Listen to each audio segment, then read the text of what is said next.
Bismillahirrahmanirrahim. Assalamualaikum dan salam sejahtera. Jadi hari ini minggu kedua kita belajar secara PDBR. Hari ini kita nak sambung bab pertama, matematik tingkatan 2. Bab pertama iaitu pola dan jujukan. Jadi pola kita dah sentuh minggu lepas. Hari ini saya nak tunjuk beberapa contoh tentang rujukan. Tentang jujukan. Jadi kita rujuk pada buku teks, muka surat 8, muka surat 8, 1.2.2, pola suatu jujukan. Jadi kita tengok, tolong sediakan kertas dan pen untuk kita buat sedikit contoh dan juga latihan. Jom. Baik, kita tengok muka surat 8, contoh 7. Jadi dia kata lengkapkan jujukan nombor berikut. Jadi kita ada 7, 13, 25, 00. Jadi apakah nombor di tempat kosong ni? Jadi kita tengok keyword yang pertama, kita tengok nombor yang berurutan yang diberikan 7 dan 13. Jadi apakah beza di antara 7 dan 13? Jadi 7, 13 tolak 7 berapa? 6. Jadi 13 tolak 7 6. Jadi 7 untuk capai ke 13 dia akan tambah 6. Jadi di sini kita ada tambah 6 lah. Tambah 6. Okey, 7 13. Jadi 13 ke kosong ni tambah lagi 6 lagi. Tambah 6. Jadi berapa? 13 tambah 6 kita ada 19. Okey. Jadi 19 tambah 6 seterusnya jadi 25. 25 tambah 6 jadi 31. 31 tambah 6 tambah 6 lagi. 31 tambah 6 37. Jadi itu jawapan dia. 7, 13, 19, 25, 31 dan 37. Okey, itu yang pertama. Baik, seterusnya untuk B, contoh 7 juga B, 88 0 64 52 00. Jadi sama juga keywordnya ialah kita tengok nombor berterutan ni. Nombor terutan 64 dan 52 ni apa beza dia? Jadi yang besar tolak yang kecil. 64 tolak 52 apa?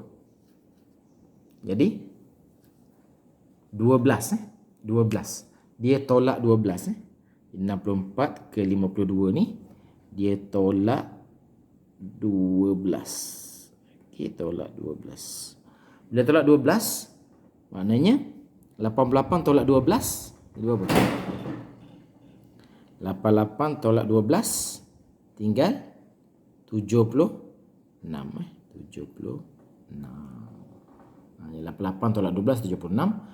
76 tolak 12 64. 64 tolak 12 52. 52 tolak 12 tinggal 40. 40 tolak 12 cuba isi apa jawapan dia? 38 28. Okey, itulah jujukan dia.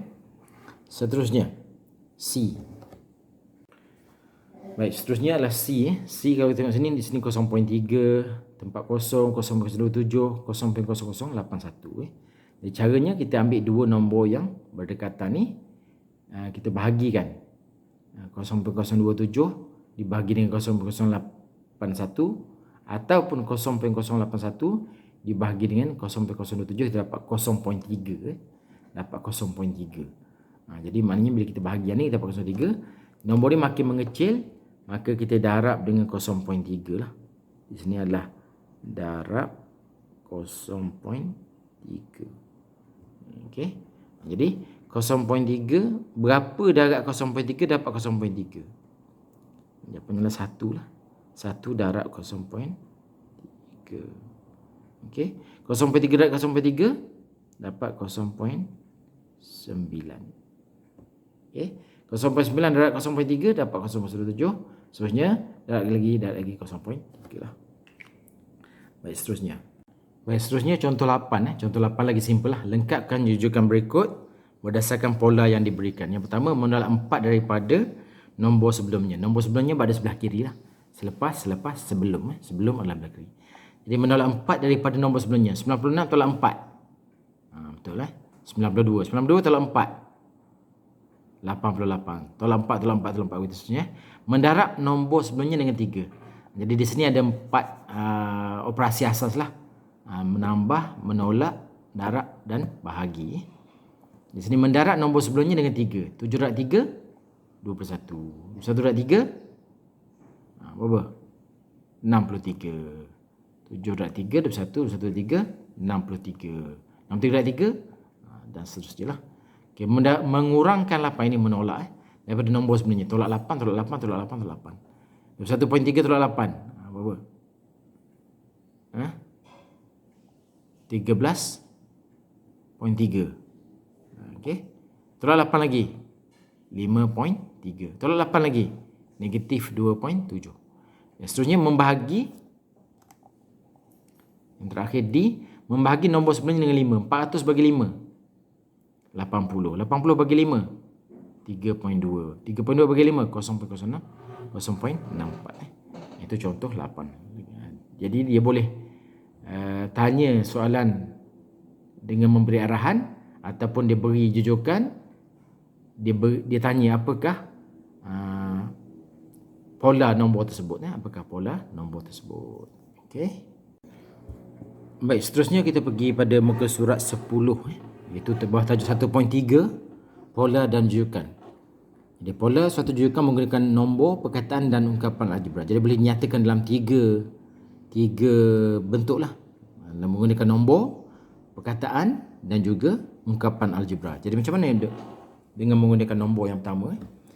Jika kita ada satu contoh di sini, nombornya jujukannya 19, 17, 25, 33.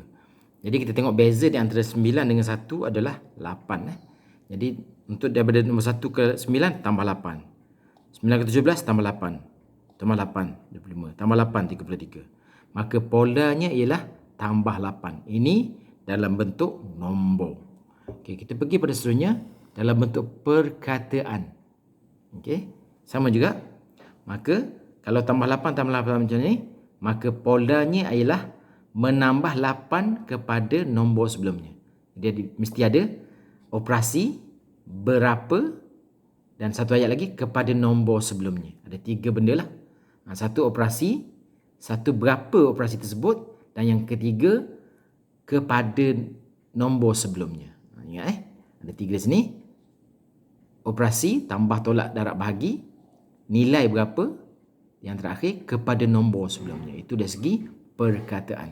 Dan yang terakhir dari segi ungkapan algebra. Yang ni canggih sikit, yang mana kita akan membuat persamaan dalam bentuk ungkapan algebra. Di sini kita boleh tengok di sini contoh yang diberikan dalam ungkapan algebra ni. Satu tu datang dari mana? Satu dia datangnya daripada 1 tambah kosong lah. Okey, 1 tambah kosong. Kosong tu adalah kita boleh letak 8 darab kosong. Yang kedua 9. 9 adalah 1 tambah 8. 8 tu darab 1. 17 tu adalah 1 tambah 8 darab 2. 16 1 tambah 16. Jadi 16 tu 8 darab 2. 25 1 tambah 24. 24 tu datangnya daripada 8 tambah 3, 8 darab 3. 33 tu 1 tambah 32. 32 itu datangnya daripada 8 tambah 4. Ya, maka pola bagi jujukan tersebut boleh tulis sebagai 1 tambah 8n. 1 tambah 8n. Okey. Dengan keadaan n adalah 0, 1, 2, 3 dan 4 dan seterusnya. Baik, seterusnya muka surat 11, 1.3.2. Sebutan bagi suatu jujukan. Sebutan. Jadi di sini timbul satu lagi TN. TN ya term.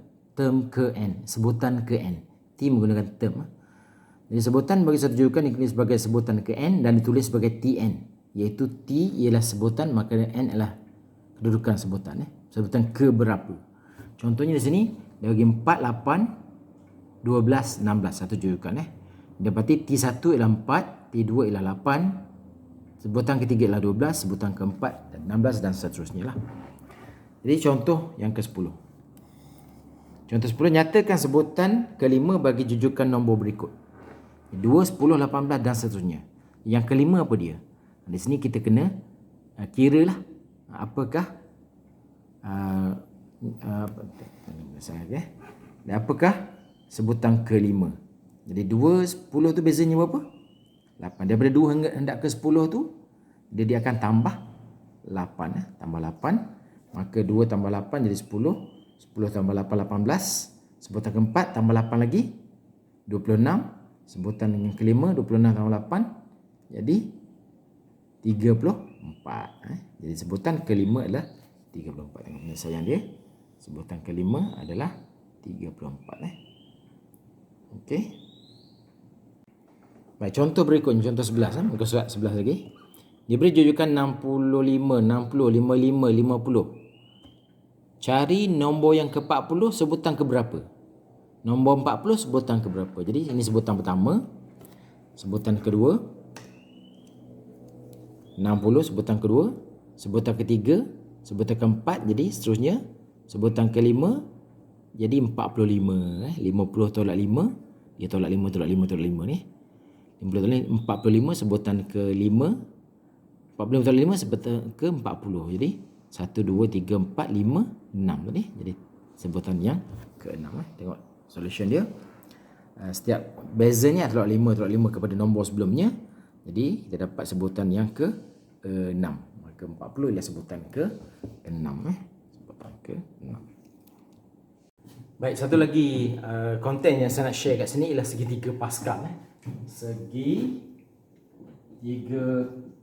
Pascal. Pascal ni bukannya pasukan elit khas tu, tapi satu nama yang diberikan dalam pola dan jujukan ni menceritakan bagaimana susunan bata-bata ni, blok bata-bata, 1, 2 blok, 3 blok, 4 blok, 1, 2, 3, 4, 5 blok, 1, 2, 3, 4 dan 5, dan ada 6 blok di bawah, bawah sekali ada 6, 1, 2, 3, 4, 5 dan 6. Okey, kita buat 6 blok kat sini. Okey, jadi keyword dia menulis nombor 1 pada setiap di tepi blok ni. 1, ini nilai 1, 1, 1, 1, 1, 1. Dan sini 1, 1, 1, 1. Okey, jadi caranya ialah kita menambah 1 dengan 1 ni tambah, 1 dengan 1 bersebelahan ni tambah, 1 1 tambah, dan jawapannya berada di blok yang di bawah. 1 tambah 1 jadi 2. Maka 1 ni akan ditambah dengan 2 ni menjadi 3. 2 tambah 1 3. 1 tambah 3 4. 3 tambah 3 6. 3 tambah 1 4. Okey.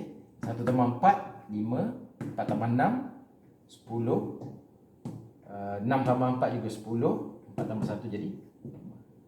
Itulah segitiga Pascal. Baik, sedikit latihan untuk menguji kefahaman kita tentang tajuk pola dan jujukan ni. Jadi kita tengok muka surat 13, iaitu menjana kecemerlangan. Kita ambil padankan istilah berikut dengan penyertaan yang betul. Yang ni salin dan salin ni kemudian sesuaikan sajalah, padankan. Itu nombor 1. Yang kedua, nyatakan pola bagi jujukan nombor yang diberikan. Apakah polanya? 7, 13, 9, 25. Jadi 13 dengan 7 ni bezanya berapa? 6 tadi. Jadi dia menambah 6 kepada nombor sebelumnya. Itu contoh menambah 6 kepada nombor sebelumnya. Ni B macam mana? Menolak berapa kepada nombor sebelumnya? Mesti ada 3 benda saya kata tadi. Yang pertama, operasi tambah tolak darab bahagi. Yang kedua, nilai dia berapa. Yang ketiga, kepada nombor sebelumnya. Itu pola dia. Okey, yang terakhir ada 3 soalan saja. Kita tengok yang terakhir, lengkapkan jadual di bawah. Okey, nombornya berapa? Dari segi pola, nombornya berapa? Perkataannya macam mana? Dari segi ungkapan algebra macam mana? Ada 3 di sini. Dari segi nombor, perkataan dan juga ungkapan algebra. Boleh rujuk kepada video yang sebelum ni. Apakah dari segi perkataannya, nombor, perkataan dan ungkapan algebra. Boleh rujuk muka surat 10. Muka surat 10 contoh 9 ada dari segi pola menggunakan nombor, pola menggunakan perkataan dan juga pola menggunakan ungkapan algebra. Okay, kalau algebra tu tak dapat, cuba dari segi nombor dan perkataan dahulu. Kemudian algebra tu kita bincangkan selepas ini. Cuba buat dulu. Okay. Jadi, selamat mencuba. Jadi harap semua pelajar jangan give up. Don't give up on your study. Teruskan pembacaan, kajian sendiri. Cuba mencari maklumat sendiri melalui Google ataupun buku-buku berkaitan. Dan selamat berjaya. Anda hebat, anda boleh. Jumpa lagi pada kelas yang akan datang. Terima kasih. Assalamualaikum.